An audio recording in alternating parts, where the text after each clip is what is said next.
ሰው መከራ ሲጸናበት፣ ሰው ጊዜ ሲርቅበት፣ ሰው ለጥያቄው መልስ ሲያጣበት እንዲህ ይላል፣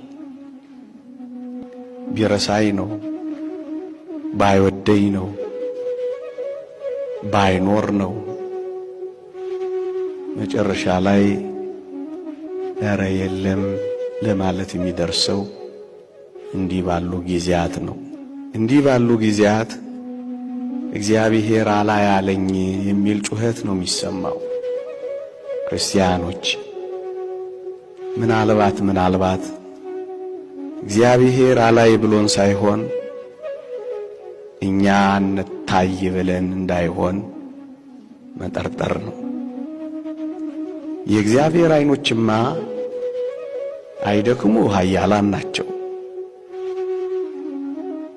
የእግዚአብሔር ዓይኖችማ አያንቀላፉ ትጉሃን ናቸው። የእግዚአብሔር ዓይኖችማ አይጨልምባቸው ብሩሃን ናቸው። የእግዚአብሔር ዓይኖችማ አይሞቱ ሕያዋን ናቸው። የእግዚአብሔር ዓይኖችማ አያዳሉ ጻድቃን ናቸው።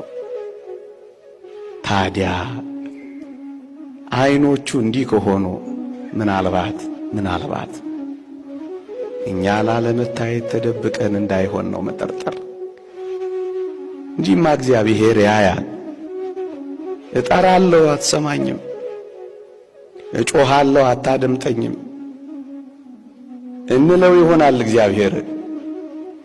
እሱ ግን የሚመልስልን መቼ ጠራኸኝ ነው የሚለን።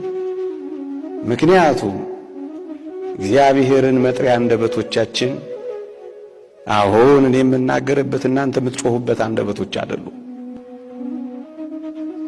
እግዚአብሔርን መጥሪያ አንደበቶቻችን ንጽህናና ምግባራችን። ያለ ንጽህናና ያለ ምግባር ጮኸን አላደመጥከኝም ብንለው፣ ብንጠራህ አልሰማኸኝም ብንለው ያለ ጥርጥር መቼ ጠራኸኝ ነው የሚለው።